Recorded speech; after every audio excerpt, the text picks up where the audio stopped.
आपण महाराष्ट्रामध्ये जन्माला आलो। महाराष्ट्रामध्ये जन्माला आल्यानंतर आपण ज्ञानोबाराय, तुकोबाराय, नाथबाबा अशा पवित्र संतांच्या भूमीमध्ये जन्माला आलो।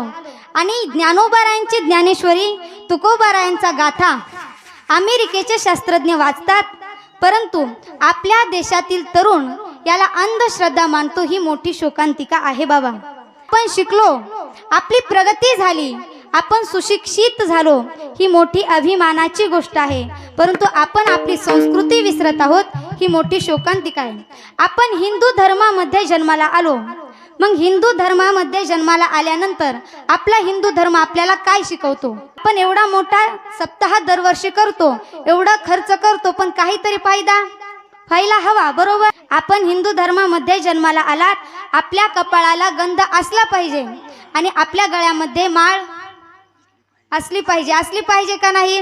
बरं ठीक आहे, आपल्या गळ्यामध्ये माळ नसेल, परंतु आपण दुसऱ्यांचं मांस खाऊन जर आपण आपलं पोट भरत असाल